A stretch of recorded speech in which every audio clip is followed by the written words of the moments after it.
Thank you, everybody. Hello. Yeah. I've been doing stand-up comedy for 2.5 years, but I feel like this is the year I can finally really call myself a stand-up comedian. This, by the way, is something stand-up comedians tell themselves pretty much every single year as sort of a show of fake humility and to front like we understand the weird pulsating aurora borealis of Michigas that happens in our heads all the time. I make most of my money doing stand-up comedy now. While it's not a handsome amount of money, I'm able to afford rent and I can have chicken wings for dinner like 2 to 3 times a week. Yeah. My dreams are starting to come true, which is amazing. It's amazing. But, when your dreams start to come true, sometimes you can also be presented with a challenge. And so the first gig that I had to buy a plane ticket to go and do was in Austin, Texas. It was the first weekend of January, and I found out about it back in November. And I was excited that it was Austin, because the first thing that I ever heard about Austin was that it wasn't Houston. That was the first thing I heard when I was like 8 years old. And that is so mind-boggling and infuriating to an 8-year-old, right? Like, do they have no idea I'm going to be tested on this at some point? They have a city called Houston and one called Austin. This is ridiculous. They could have called Houston anything. They could have called it Hakeem Olajuwon. That would have been better. They could have called it Fat People in the Astrodome. Even that would have been better. Anything. So that was the first thing I heard about Austin. The second thing I heard about Austin was that it was like Portland. Over and over and over again, I heard that Austin is like Portland in Texas. And this was comforting because I know my jokes work in Portland. And I didn't want my first real road gig to be in a city where I get up there and tell my jokes and then somebody stands up and is like, hey, you can tell jokes about the Wu-Tang Clan or public radio, but not both. Not both, buddy. So everything was lining up for this to be like the perfect first road gig, right? And because everything was lining up to be perfect, this is the point in the story when I have to say, and then something went terribly wrong, right? Otherwise, this would be a really boring story. I'd be like, oh, the show went great. Thanks, Portland. So you're not supposed to flush an empty toothpaste container down the toilet, apparently. My girlfriend didn't know this, and I honestly don't think I would have known it either. I honestly thought you could flush pretty much anything down the toilet. Toothpaste containers, paper towels, secrets, yeah. Apparently you're not supposed to flush any of that stuff down the toilet. So the toilet got clogged. Now, that's the kind of minor problem. You call your landlord, they send someone to fix it. You pay way more money than you think is reasonable for that pleasure. But I decided that I wanted to fix it myself. I wanted to take it upon myself. I wanted to fix this clogged toilet, right? I don't do anything manly. I'm terrible at doing masculine things. Like if somebody was like, chop down that tree in 24 hours or I'll kill you, I would just try to have a really fulfilling last 24 hours.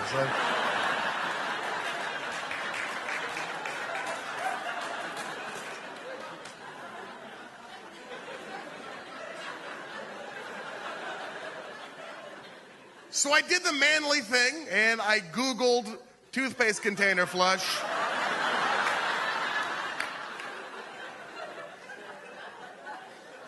And it gave me this list of instructions. And the first instruction was to turn off the water flow to the toilet. I felt like that made sense, so I laid down on the bathroom. I laid down a towel, then I laid down on the bathroom floor. And I started turning off the flow of the water, right? And I thought I got it all the way to the righty-tighty. And I gave it one last torque for safety, and when I did that, the paper-mache welding that had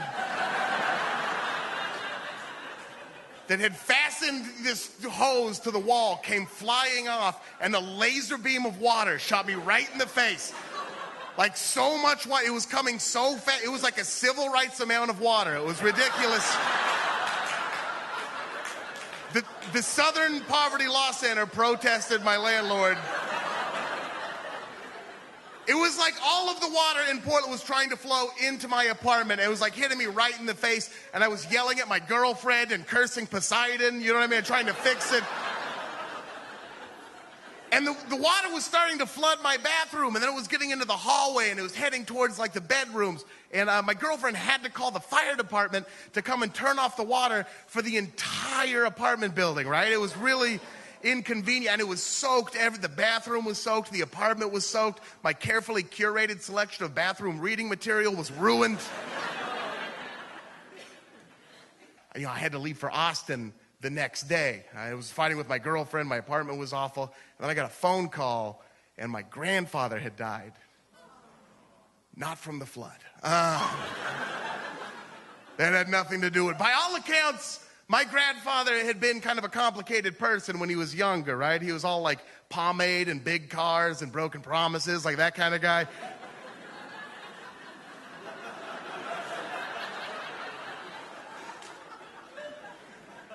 But as a grandfather, he was sweet and loving and sort of like a living celebration of the Rat Pack, right? Like he looked like Tony Bennett, and he would dress up in a tuxedo and go sing Frank Sinatra songs at karaoke nights. Like this was a thing he actually did, and he loved it, right? He really sold it. He really believed, like he did that ha move that sometimes crooners used to do, like way more than they ever did it. You know, that was his kind of favorite thing to do, just like 4 or 5 times a song. Ha, ha, ha, like there was a band playing behind him. And it felt like it took him like 10 years to die. You know, and it was one of those things. Like he gradually, steadily slipped into dementia. Like one by one, people and things and memories started to slip away from him. Every so often, I would get a phone call from my mom saying, you know, I don't think we have much more time with him. This might be it.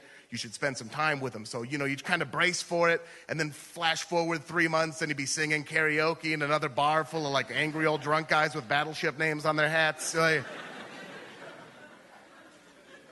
This last year, though, it looked like this might actually be it. You know what I mean? Like he was in a home, and he was all dried out and really old, like a raisin or a lazy simile.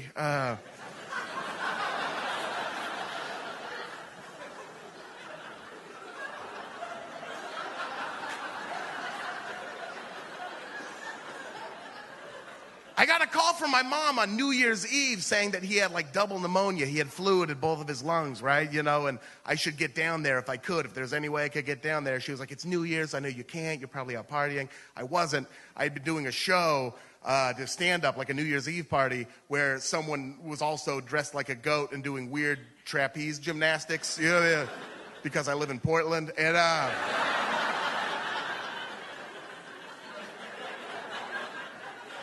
once you've seen that in a night, you're not really going to get anything out of being drunk, right? Like, I mean... So I was sober, so I went and picked up my girlfriend, and we proceeded to the home, you know, and my mom was there, and my aunt was there, and so was my grandpa, and he was all hunched over in his chair and like breathing really heavy, and my mother was, you know, kneeling before him, rubbing his feet to help the circulation. Like, it was kind of a beautiful, dramatic moment. It felt like really good TV, you know, like if Sally Field had rushed into the room and then like huddled together with my mom and my aunt, they all started sobbing, I would have been like, yeah, totally, exactly, that's a... Where the hell's Greg Kinnear? What's happening here? But, you know, so we stayed for an hour, and we rang in the new year all together, which was really nice. And, you know, I said my goodbyes to my grandpa, but I didn't really buy it because he pulled through so many times before, and he was still alive the next day, and then he was gone. You know, he was gone. So there I was with a flooded apartment and a dead grandpa and a plane ticket to Austin, and I was way more sad than I thought I'd be. You know, I thought because of like the dementia that he died slowly, that I'd be able to parse out my grief and my mourning over that entire period, like some sort of great deal on a washer-dryer combo. That's it's not how it happened. I didn't even want to go to Austin anymore, you know. More than that, I didn't feel right going to Austin. My mom made me go to Austin, and they moved the funeral until after I got back, and I felt guilty, and I felt like my priorities were all out of whack. And even after arriving in Austin, I still didn't feel right there, and it wasn't until I was sitting in the dark of the club watching the MC warm up the crowd that my mind drifted to an image of my grandpa, Ron Benner, dressed in a tuxedo, belting out his favorite songs into a karaoke machine at Spot 79, which is just a dive bar kind of in deep southeast Portland. Not a great place. And then the MC called my name when I stepped onto the stage, and I knew the only real way to honor the kind of guy who would put on a bow tie to go sing at a karaoke bar was to suck it up and tell my jokes about the Wu-Tang Clan in public radio. And the people laughed, and, you know, they didn't, and then they laughed again. Everything felt right. You know, it finally felt right, and it felt comfortable. And Probably the same kind of comfort you get when you're singing your favorite songs in a karaoke bar when your mind is slowly betraying you, right? It's the same kind of comfort. And the week went well, and I flew home, and we buried my grandpa, and it's comforting to know that he's finally at peace. And on top of that, I finally know when you become a real stand-up comedian. When it becomes the only thing that helps you make sense of all the world that's happening around you, that's when you become a real stand-up comedian. Or when I get Conan, probably. Thank you, ladies and gentlemen.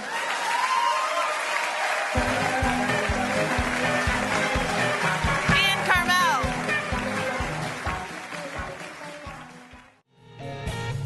You've been listening to a snippet of Livewire, the radio variety show that's like a chew toy for your brain.